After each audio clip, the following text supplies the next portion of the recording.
magaalada Eyl waxay ka mid tahay goobaha taariikhiga ah ee Puntland waxaana lagu tilmaamaa in la deganaa ilaa in ka badan qarni iyo 20 sanadood. Eyl waxa ku yaala qalcadii ugu horeysay ee Sayid Maxamed Cabdulla Xasan uu ka dhisto geyiga Soomaalida. barnaamijka xogdoonka ah waxaanu magaalada Eyl kula kulanay qaar ka mid ah taariikhyahanada deegaanka ku nool iyo hal abuurada. gudoomiyaha degmada Eyl gudoomiye Muuse Cismaan Yuusuf oo ka hadlaya taariikhdii degmada Eyl waxa uu yiri degmada Eyl waxay ka mid tahay degmooyinkii qadiimka ahaa oo ugu horeeyay oo Soomaaliya yeelato. waxaan u maleynayaa xilligii Talyaanigu soo degay 3 sano ka bacdi ayaa degmo laga dhigay 1927.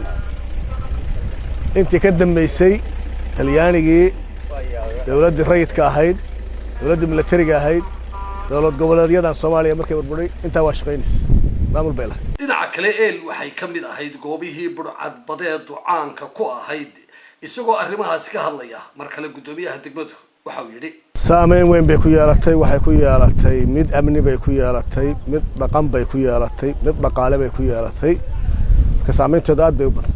intii ay ka jirtay burcad badeed waxa dhacday inay imaan waayeen dadkii wax qaban jiray oo hay'adihii wax qaban jiray. waxa kale oo iyadana dhibaato ku ahayd sicir barar ku yimi deegaankii maadaama lacag aan idin xisaabsanayn ay meesha soo gashay. waxa kale oo iyadana dhibaato ahayd amnigii oo faraha ka baxay. waxa laga yaabaa hal maalin gudaheed 5 qof 6 qof inay ku dhimato. inkasta oo aan howlwadeenada Saab TV marna aanay filaynin inay degmada Eyl kula kulmaan madaxweynaha dawlad goboleedka Puntland mudane Siciid Cabdilaahi Deni sababtoo ah Eyl waxay ka mid tahay meelaha ugu dambeeya dhinaca horumarka marka ay noqoto. madaxweyne Deni waxaanu kula kulanay isagoo fadhiya guri yar oo uu leeyahay muwaadin reer Puntland. gurigan oo saqafkiisu ahaa dhagax dabiici ah dhowr kursina ay yaaleen ayaase waxaa ashqaraar mudnayd alaabta hoostaalay oo ahayd qaar caan ku ah hidaha iyo dhaqanka Soomaalida. madaxweyne Deni oo Saab TV weydiiyay sababta uu u doortay Eyl inuu fasaxiisa ku qaato waxa uu sheegay inuu doonayay inuu qiimeeyo xaaladda dhabta ah ee ku gadaaman isla markaana uu nasasho ahaan ku qaato magaalada Eyl maadaama ay tahay goob aad u degan. isagoo arrimahaasi ka hadlaya madaxweyne Deni nala dhageyso. muddo hadda dhowr casho waxaan joognay magaalada taariikhiga ee Eyl oo aan u joognay fasax yar oo gaaban.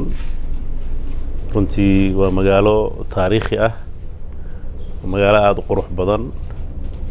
waxa weeye magaalo loo soo dalxiis tago laguna nasto.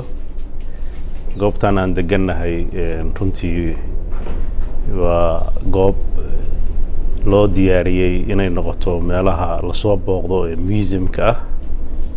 waxaan uga mahadcelinayaa muwaadinkii lahaa fikraddan inuu sidaan u horumariyo dhulkan quruxda badan ee taariikhiga ah ka dhiso meel lagu nasan karo.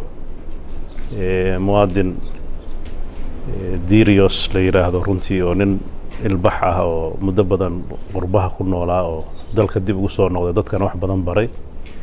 waxaan rajaynaynaa goobaha taariikhiga ah oo quruxda badan ee dhulka Puntland uu leeyahay in ay ku daydaan inay maalgeliyaan wax dadka anfacana laga sameeyo dadkuna uu runtii wax badan oo nolosha uu ka barto.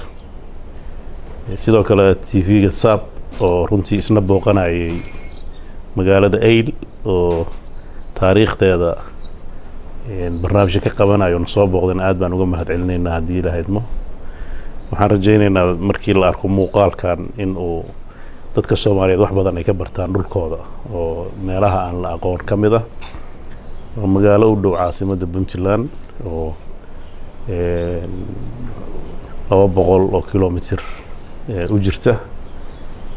runtii annagana waxay noo noqotay fursad baahiyaha ka jirtana aan ku aragno sida loo horumarin karana aan aragno iyadoo siyaasadeen ay ka mid tahay in khayraadka dhulka iyo quruxdiisa iyo meelaha u baahan in la maalgeliyo annaguna aan aragno dadkana aan u sheegno. marka fursaddan fursad fiican buu ahaa safar aad u wanaagsan buu ahaa annagoo ka soo baxnay shaqo aada u dheer oo shirkii wada tashiga oo runtii muddo badan qaatay oo culayskiisa lahaa waxaan